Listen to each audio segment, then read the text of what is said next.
Salut camarades de la chose ludique, bienvenue sur la chaîne YouTube du Passe-Temps, une chaîne qui aime parler de jeux de société modernes, contemporains et nouveaux. Et pourtant, aujourd'hui, on va parler d'un style de jeu qui est vieux, qui nous remonte du 15e siècle. On va parler de jeu de pli. Alors jeu de pli, quand je vous dis ça, dans votre cerveau devrait vous revenir en mémoire de longues parties de belote, de tarot, pourquoi pas de bridge, de grands moments passés à l'adolescence avec vos parents, avec vos grands-parents, à jouer pendant des heures, à taper le carton sur une table en formica. Des jeux intergénérationnels avec des règles parfois étranges. Vient la carte la plus importante à l'atout, elle vaut 21 points.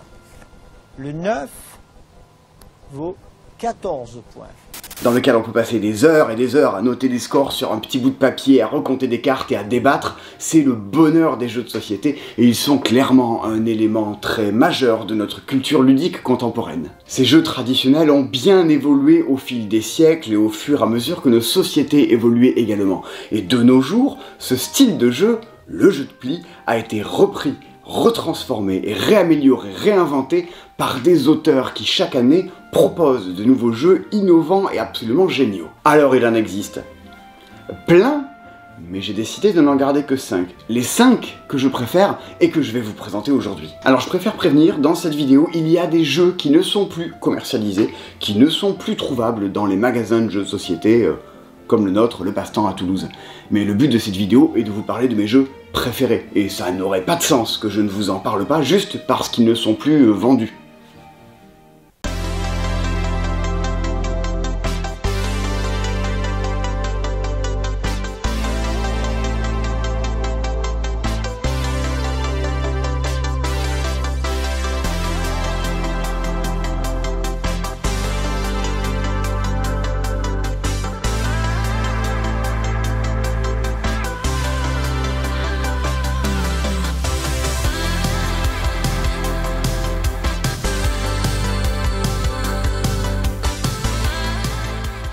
Alors à ceux qui n'auraient jamais eu le bonheur de jouer à la belote ou au tarot et qui ne sauraient pas ce qu'est un jeu de pli, c'est tout bête, ce sont des jeux de cartes dans lesquels tour après tour les joueurs jouent des cartes de leurs mains au centre de la table. Généralement le premier joueur indique la couleur que tous les autres joueurs doivent fournir. J'ai mis du trèfle, mettez tous du trèfle.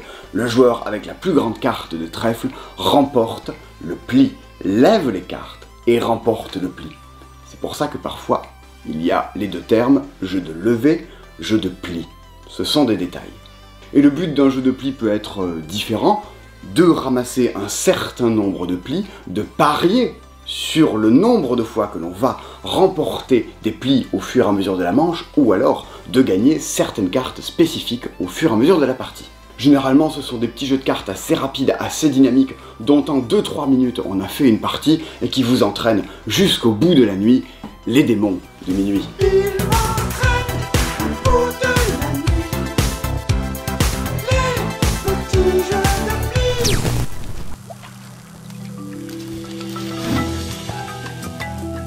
Yo ho ho capitaine! Voici le premier jeu de pli que je voulais vous présenter et c'est pour moi et pour nous au sein de l'équipe une évidence qu'il fallait commencer par lui. Voici Skull King de Brent Beck, le petit jeu de pli des pirates. Si le but d'un jeu de société est d'être divertissant, Skull King est sans doute le jeu de pli le plus fun que vous verrez de cette sélection. Il s'agit d'un petit jeu de pli tout ce qu'il y a de plus classique, on joue des cartes, colorées, les pirates forment de l'atout, et vas-y qu'on remporte des plis. Mais le but de Skull King est d'estimer combien de fois on va gagner en fonction des cartes qu'on aura reçues au début d'une manche. Et dans Skull King, nous sommes des pirates, et pour parier, on va tous crier « Yo ho ho !» et montrer avec nos doigts combien de plis on compte remporter. Sauf que voilà, c'est pas si simple. Dans Skull King, on a reçu des cartes, mais on ne sait pas ce qu'ont reçu les autres. Tout n'a pas été distribué. Si ça se trouve autour de la table, tout le monde a une main de tueur avec des super cartes. Ou à l'inverse, ça se trouve tout le monde a un jeu pourri, et vous y compris. Et alors que vous ne pensiez ne rien ramasser avec votre main minable, vu que tout le monde a un jeu minable, c'est peut-être vous qui allez l'emporter. Et c'est là tout le bonheur de Skull King. Skull King est un jeu qui vous incite à jouer au con. Oui, on peut dire con en vidéo. Dans Skull King, il y a un gros bonus de points qui est donné à ceux qui ne ramassent rien. Et donc, qu'est-ce qui se passe? Je vous le donne en mille. À chaque tour, généralement, il n'est pas rare d'avoir toute une assemblée, toute une tablée qui tente de ne rien ramasser. Sauf que voilà, tour après tour, ça va tomber. Les cartes vont être ramassées. Et croisez les doigts pour que ce soit pas vous que ça arrive. Putain, ça, c'est méga fun. C'est encore édité, mais plus pour longtemps. L'auteur a décidé de récupérer ses droits pour l'éditer lui-même et le vendre lui-même. Le jeu va disparaître pendant quelques temps. Si vous voulez jouer à un truc fun, jouez-y à 4, 5, 6. On vous recommande plus que chaudement le facétieux Skull King.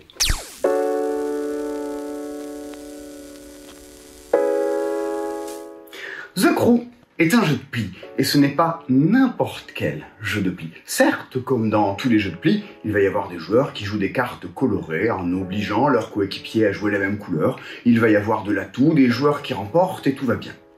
Sauf que, grosse innovation, The Crew est un jeu de pli coopératif. Là, votre but n'est pas, à la différence de Skull King, de gagner aux dépens des autres joueurs. Votre but est de gagner avec les autres joueurs, ce qui change tout. Dans The Crew, des missions seront attribuées à chaque début de partie, des missions qui vont demander aux joueurs autour de la table de remporter des cartes spécifiques ou d'accomplir des missions spécifiques, telles que ne remporter aucun pli, gagner autant de plis que la personne qui est assise à votre droite.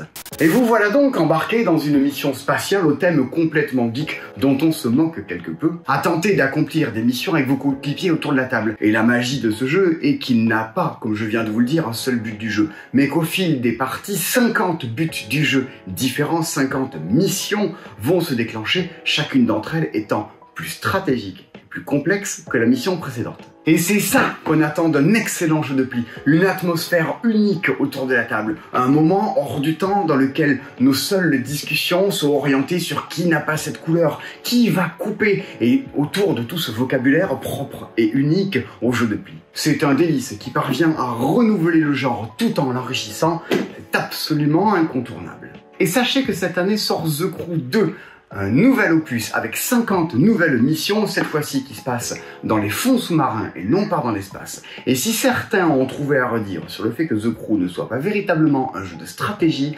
vous n'avez pas joué à The Crew version sous-marine. Là, ça envoie du pâté. Et pour réussir les missions, il va falloir s'accrocher. Certaines d'entre elles sont même chronométrées. Il va falloir jouer bien, réfléchir fortement et réfléchir vite.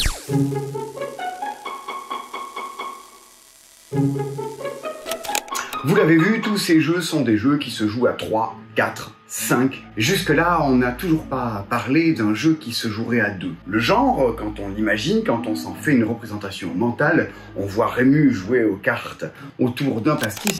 Ah, mon ami, c'est que la chose est importante. Ils ont 32 et nous continuons à avoir.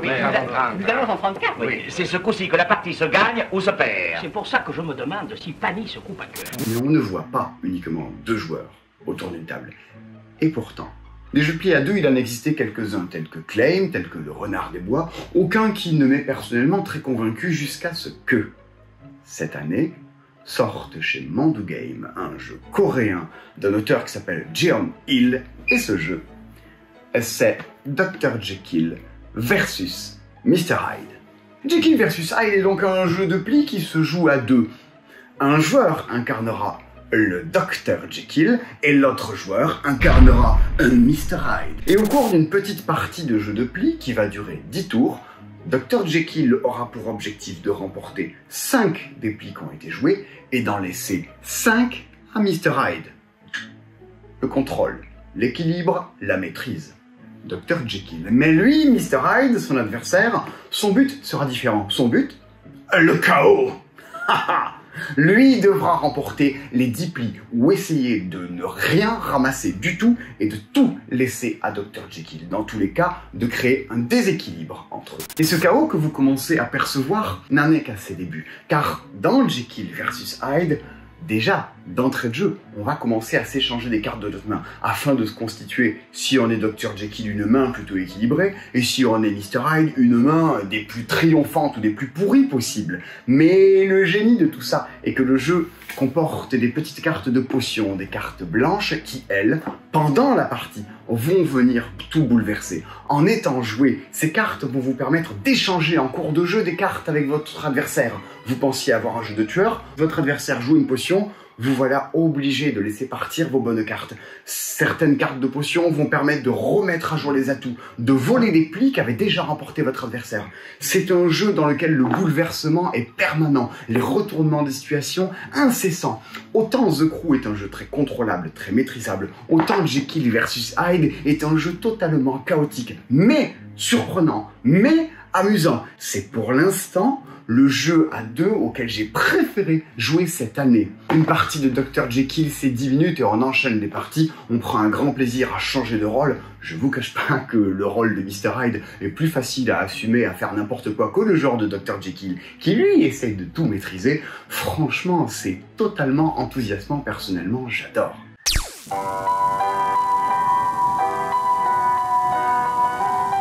Après Jekyll versus Hyde, voici Dr. Jekyll et Mr. Hyde. Je sais, au moment où je prononce ces mots, que certains d'entre vous, derrière leurs petits écrans de téléphone à regarder cette vidéo, s'exclament « Oui, Dr. Jekyll et Mr. Hyde !» Car ce jeu, l'est qu'il n'en peut plus vieux, plus commercialisé, est un des plus grands jeux de plis qui n'ait jamais été inventé.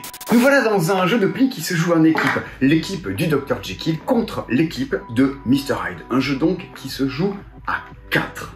Les cartes que vous aurez en main peuvent être de deux couleurs. Les cartes de couleur noire que seule l'équipe de Mr. Hyde pourra jouer. Et les cartes blanches que seule l'équipe de Dr. Jekyll pourra jouer.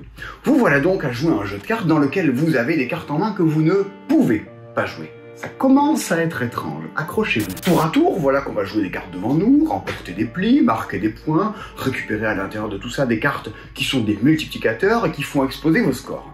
Bien. Qu'est-ce qu'on fait des cartes qu'on peut pas jouer? C'est là tout le brio, toute la malice de Dr. Jekyll. Admettons que vous avez reçu vos cartes et que c'est à vous de jouer. Vous avez un jeu qui vous semble très passable. Sans doute, les bonnes cartes sont dans les mains des autres joueurs. Elles sont peut-être dans la main de votre coéquipier. Elles sont peut-être dans les mains de votre adversaire. Lorsque vous jouez à Dr. Jekyll versus Mr. Hyde, à votre tour, vous pouvez décider de jouer une carte de votre équipe devant vous, ou vous pouvez demander à n'importe quel autre joueur autour de la table de poser une carte devant vous à votre place, comme si c'est vous qui l'aviez joué. Parce que les cartes majeures, vos cartes les plus fortes, c'est peut-être vos adversaires qui les ont, et il va falloir qu'ils les crachent, qu'ils les jouent. C'est peut-être votre coéquipier qui les a. Dr. Jekyll et Mr. Hyde est donc un jeu dans lequel vous devez lire dans le regard des gens, lire l'envie, lire le stress, la peur, la tension. Où sont vos cartes? Elles seront jouées à quel moment? Tout votre but est de jouer les cartes de vos adversaires quand ils vous les demandent et quand ça va les arranger le moins. Si vous aimez jouer au tarot, si vous aimez jouer au bridge, vous devriez absolument jouer à Dr. Jekyll versus Mr. Hyde. C'est un très grand jeu, très stratégique. Les premières parties sont hautement déstabilisantes et vont vous faire fumer le cerveau. Je pourrais passer des nuits et des nuits à y jouer et je ne rêve que d'une chose, d'être vieux et d'être à la retraite et de n'avoir rien de mieux à faire de mes journées que de monter un club de jeux de société et de jouer à Jekyll versus Hyde toute l'après-midi. Et vous qui êtes à la retraite, au chômage ou qui profitez de la vie pendant que nous, on travaille dans des magasins de jeux, faites ça. Organisez des clubs de jeux, passez vos après-midi à jouer. Franchement, des choses comme Jekyll versus Hyde, ce devrait être beaucoup plus connu et beaucoup plus joué. Et surtout, ça devrait être réédité. Allez-y.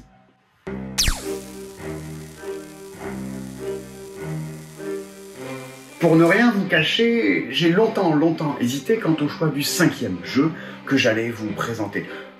Pendant l'espace d'un instant, je me suis dit que j'allais vous présenter Die Siebensiegel, le jeu de plis dans lequel il y a un traître, un joueur qui tente de faire perdre les autres. Mais non, je n'ai pas choisi celui-ci. J'ai longtemps pensé que j'allais vous présenter Landunter, un jeu dans lequel toutes les mains de cartes seront jouées par tous les joueurs au fur et à mesure de la partie. Un jeu dans lequel il est difficile de râler après un jeu, car ce jeu, tous les joueurs l'auront à un moment donné dans leurs mains. C'était pas à proprement en parler un jeu de plis. Non, j'ai choisi de vous parler d'un autre jeu de l'auteur de Landunter. Un autre jeu de Stéphane Dora. Ce jeu, il s'agit de Niet.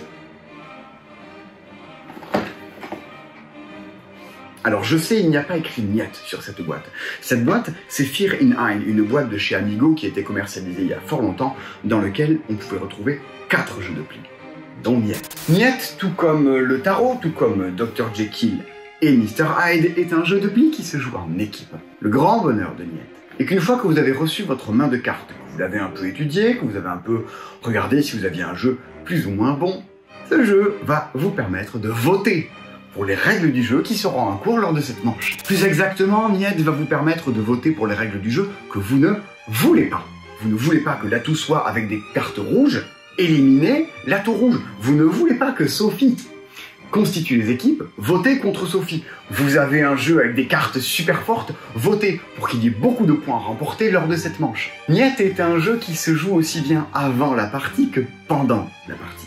Niet est également un jeu dans lequel les débats autour de la table vont bon train. Tenez pas en équipe avec lui, mais non, vote pas pour ça, laisse l'atout de telle ou telle couleur, j'ai passé des nuits et des nuits de ma vie à y jouer, et je n'ai jamais joué aux 3 autres jeux qui sont dans cette boîte de Fear in Ein. La preuve, ça, ce sont les cartes qui se jouent avec les autres jeux de pli, et ça, ce sont les cartes avec lesquelles on joue à Niet.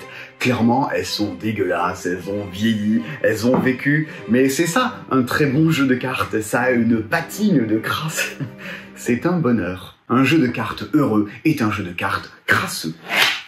Voilà en tout cas pour moi les 5 jeux de pli qui ont le plus bouleversé ma vie, mes habitudes et avec lesquels j'ai passé des moments de jeu assez incroyables et j'espère sincèrement que vous vivrez des moments au moins aussi chouettes dans vos vies en jouant à ces jeux-là ou à d'autres.